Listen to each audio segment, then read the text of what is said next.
Reading is the foundation to everything, right? You have strong reading and literacy skills, you're going to be able to access math, science, and social studies.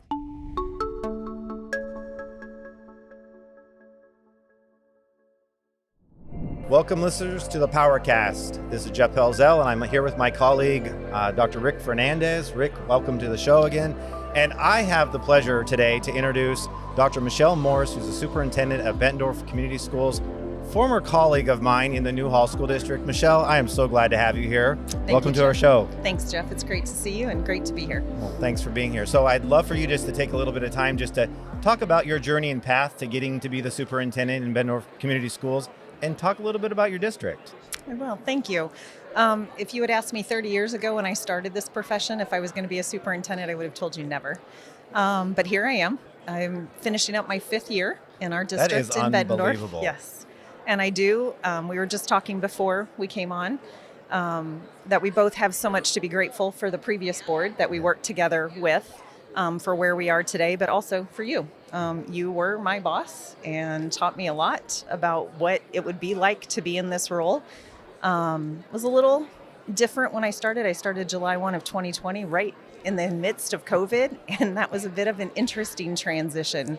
But if anything, makes you more resilient and tenacious. And so it's been a good ride. It's been challenging, as we know, in public education, and ever more it's important that we continue to support our teachers in this journey and our students so they have access to good public education. So that's really excellent.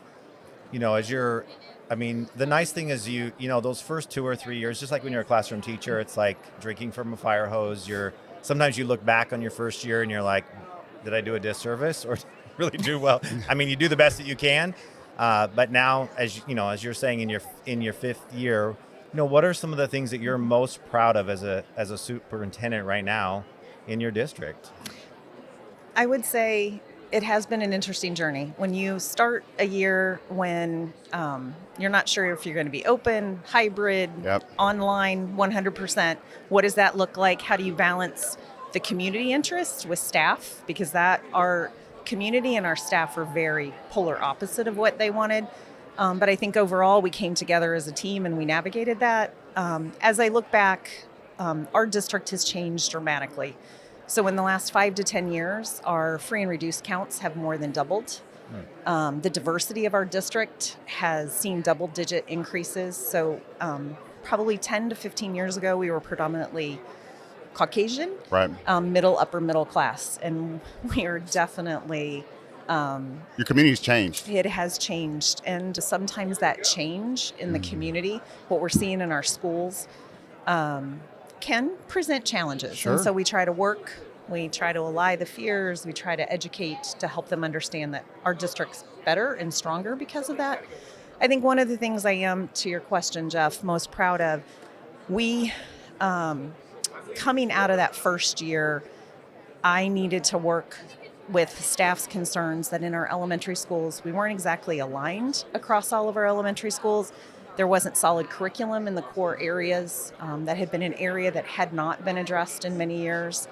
And so working with teacher committees to identify curriculum and the training needed and get that implemented. But one of the pieces we realized is we needed to do something differently in literacy. Mm-hmm. Obviously, reading is the foundation of everything for every area. And so we took the lead in the state around the Science of Reading initiative and getting teachers trained in what's called letters, language essentials for teachers of reading and spelling. And so that has made a profound impact positively on the achievement of our students. Now it is a statewide initiative. We were about 2 years ahead of that. We're continuing that work, making sure the interventions are aligned across all of our districts. And then the other piece we've really focused on coming out of the pandemic was supporting student social emotional and staff social emotional well-being. We've secured about $1 million in state grants and have led the way around developing what is called in the state therapeutic learning centers to help support those needs at the Tier 1, Tier 2, and Tier 3 level. So, and we've been recognized by the state. We've got districts coming in to look at how we've set those programs up. So I think those are 2 areas that I'm super proud of our staff for their time and commitment, because it's been a lot of lift and training to implement that in a very short period of time. You know, we have something in common because I started during COVID, like smack in the middle. School year had already started, so I'm coming in new, and I'm the only thing that's new. And quickly you learn there's a lot of need and a lot of gaps in communication. So trying to figure out, number one, I've got to introduce myself to the community, right? And you don't have that honeymoon period where you're out and about and trying to, see everybody you need to see. Do you feel like that period, not only was it hectic because of COVID, but also some of the things instructionally really got ignored, and not because anybody tried to ignore it, but because you really didn't have the capacity. You're figuring out, virtual learning. You're figuring out, are we going to mask? Or are we not going to mask? Depending upon your community. And I feel like I didn't do a great job of always bringing it back to, but what's happening in the classroom? Whether it's a virtual classroom, whether it's, if we were in person, I felt like that was a big gap in my leadership. Did you struggle with some of the same things, or how did you navigate that? Because I feel like I really didn't do the best job of that. So I would say the first year, to your point, it was really hard to feel like I could build those relationships and be out. So many activities were restricted, or just even meetings in the community, such as a Rotary meeting or a chamber meeting. They were all virtual. So here I'm new, and that's where you're needing to build those relationships. Right. And that was a little different. And so I think because of that, we were hybrid. In our state, the mandate was you had to have students in the buildings at least 50% of the time. We weren't able, in a way that staff and administrators felt we didn't have enough space to bring everybody back every day, and have that spacing that people felt we needed to have.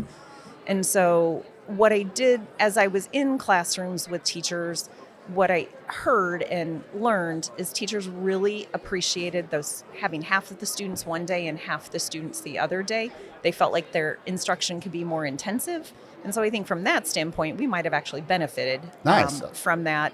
Some of our elementary families felt that pressure of having to help students on those off days. But we had teachers stepping up who really are passionate about the technology thing, modeling for students what they needed to do so they could be independent. I mean, even in first grade, I went into classrooms and I was blown away by what our students could do. Like, you set that expectation high and they're going to rise to it. Where I felt the struggle was my second year, because you came out of that at the end of spring of 21, there were mandates. We had to all go back to school full time. Then the mask wars got a bit heated. Yes. And then those mandates came out, and that really kind of started that a little bit of polarization. And so by the second year, when students were coming back in and emotions are already high, we really had to focus on how do we support the students in terms of integrating back in socially, emotionally, and behaviorally. And that took a lot of attention. So. Yeah, that's great perspective. Michelle, I think you might be the only superintendent I know. Her background, she's a speech language pathologist. She's an SLP. Really? So I think that's the first. So this is the two first, because yesterday I had a music teacher that became superintendent. I had never heard that. This is another first. Yeah. So, talk to us about, the advantages of your knowledge and deep knowledge, because I got the benefit of that as a superintendent, even when I was your colleague as an assistant soup. Your deep knowledge and understanding of the needs of kids, streamlining that process, ensuring kids are getting what they want. And, most of us just don't have that background. So talk to us a little bit about that. Well, to your point, I think I have had quite an interesting journey to this seat. I started out my educational career as a speech language pathologist, and which was wonderful. Where my training was in Cleveland at Case Western, very heavy on reading instruction and the development of how children learn to read. Like I said earlier, reading is the foundation to everything, right? You have strong reading and literacy skills, you're going to be able to access math, science, and social studies.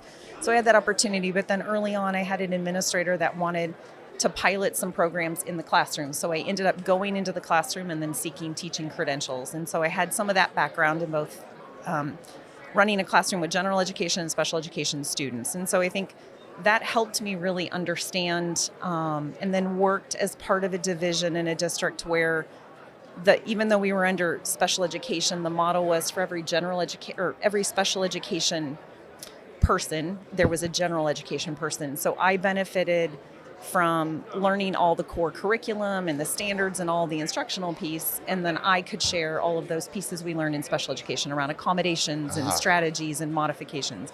And so I think those years of working in that kind of an environment really helped me understand what kids need and how, as I work with teachers today, I shouldn't still be, not surprised is not the right word, but to me, small group instruction is all I've ever done, even when I taught in a general ed classroom.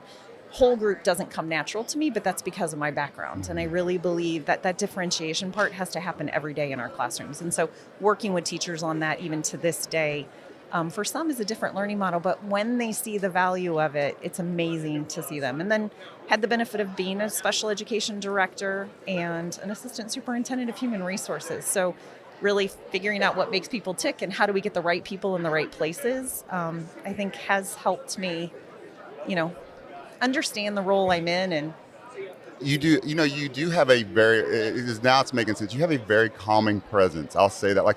I don't know what it is, but thank you. The way that you are explaining it, it makes me feel good that I can't really put my finger on it. But now that your background's coming through and a lot of the patience and working with teachers and working with students and working with parents that need extra support, it's starting to click for me. Well, the interesting thing too is that presence is really important. And I will say, you turned the relationship with our union partners in Newhall. Like her calming presence, but firm, fair, consistent practices.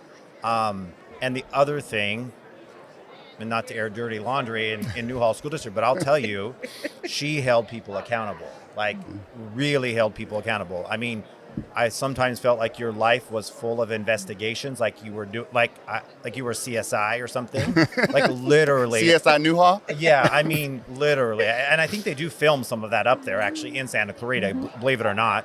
But she really held people accountable. And I remember that is one thing for sure that always stood out from our governing board was if there was something to be investigated, they knew in the end, every I, every T, dotted, crossed, and thorough. And when it came forward with a recommendation for whatever that meant, whether it meant a discipline referral, termination, we knew that, okay, it's been done. The work had been done. The work had been done. Yep. So that's one thing that, like you said, so the calming presence, but very thorough in what you do. Can you give us a Jeff Pelzel story? How is it to work with him? Rick? Yes. Okay, thanks, Rick. Well, let's see. No, it was wonderful. He talked about calming and just very analytical, intentional. I think that's the piece that I grew so much in is he already knew where he wanted to go 5 years down the line, probably even 10. And just watching that unfold was masterful. And that was, but also approachable. I'd sometimes have to come in and deliver some very difficult news and we were part of some difficult situations, but yet he was open. He gave great constructive feedback.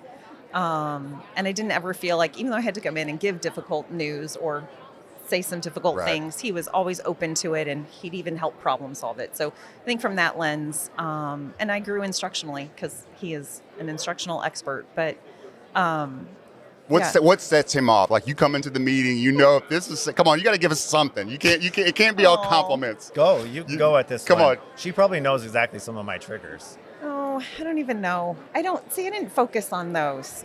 And now, if you had asked some of our other colleagues, they would definitely know what the trigger was.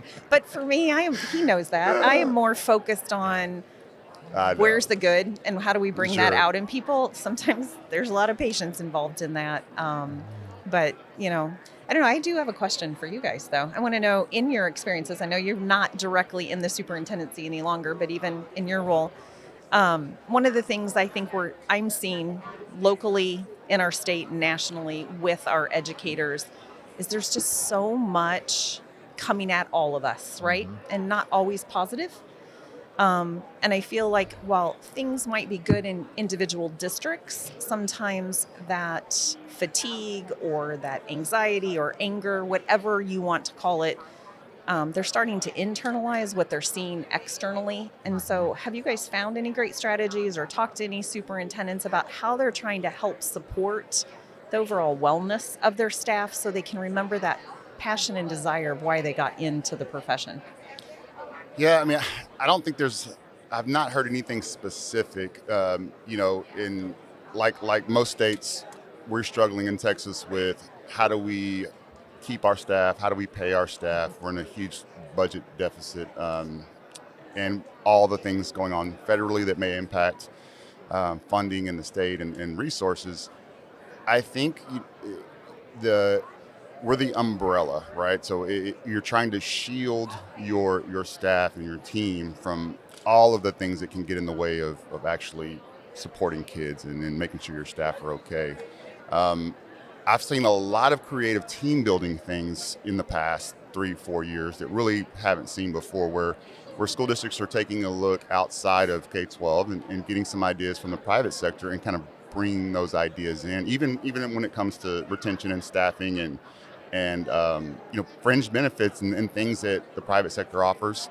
School districts are having to get very, very creative to keep, the staff not only motivated but just appreciated. Mm-hmm. But I don't have I agree with you 100%. There's not a specific thing I could put my finger on that would say this strategy, has been working for somebody. I think the one thing that I hear maybe people are hopeful is around AI and what could AI do in a safe way, secure way. And so they're trying to figure out who's that partner, what's that solution. Can it generate common formative assessments? Could it differentiate and create passages at a kid's reading level? All of that kind of stuff from the teacher's perspective, and then from an administrator's perspective, how can there be natural language questions built into it? So I need to know, how many kids were absent last week or whatever by site, or chronic absenteeism numbers, and that pulls up for you right away without having to dig into dashboards. That would be great. Yeah. So I think that's kind of the maybe the little bit of the hope. How can AI help reduce? And even I think about from a parent's perspective, having that chat bot on the website. So instead of calling the office for everything, the parent can ask that question in their own native language and get a response in their language. So if we can get that, I think that's the one thing I think maybe it can start freeing up some of what would be universal things that could be automated to allow people to focus on the relationship. Because I think if we can get back to the relationship with the kids, principals with teachers, district office with the leaders, there'll be more joy. Because if we can get out of the way of all the noise that's going on and get back to relationships, the job becomes more enjoyable. Good point. What would you say, magic wand, you could take one big lift off your staff, whether it be a solution, AI, a service, something what's the biggest lift that you would want removed off their shoulders? I think just to piggyback on what Jeff said is just creating efficiency in the system. So that we could create more time for teachers without sacrificing, the support and the training to keep them cutting edge, right? Because and I think sometimes when they feel like maybe professional development isn't meaningful, I often wonder if it's the anxiety over change that is preventing them from seeing that this is the right way to go and we are trying to support them. So I think it's just giving them time, but how do you do that? Yeah. How do you do that when you have contractual constraints? How do you do it without sacrificing the quality or the relationships that need to be built? But I think you say it was excellent, Jeff. It is how do we get them back so they can focus solely on those relationships and find that joy again? And how do we help them deafen the noise that's out there around them? Because that's what I see. We were just having a meeting the other day and they were frustrated. We've got some bills moving through our legislative session right now. So in Iowa, their legislative session runs January to the end of April. It's like a 5.5 month process. And there's some pretty contentious bills around education. We've had several years of it. And I'm trying to help them in a very kind way understand it is not me to be mad at. I didn't create these laws. But how do we work together to either get people in there that will support our work, or how do we navigate the implementation so it doesn't feel so difficult or adversarial? And so I don't know, I've just been reflecting on that a lot, because I think that joy piece is missing, and how do we get that restored? And I don't know that even in meeting with teachers, they're struggling to articulate that as well. One, I guess, as we head out and end this podcast, one fun fact about Michelle is she's a competitive swimmer. Very competitive swimmer. And so knowing your competitive nature and who you are, where do you, by 2030, Bettendorf Community Schools will be where? Well, I often reference our work in Newhall. While we had the most diverse demographics from free and reduced to English learners, et cetera, we were the highest performing district in our area, and there were multiple. And so I'm in a similar situation where there's other K-12 districts adjacent to me, and what I would like to see our district be, if not the best, right at the top in terms of student performance, because children don't have time for us not to be intense and intentional with this work. And so I think by 2030, that's where I'd like to see Bettendorf. Love it. Straight from Dr. Morse's. I love that. I love your vision. Again, thank you for joining our podcast, the Powercast. And if you would click like and subscribe, we look forward to seeing you on our next conversation. Thank you for joining us. Thank you.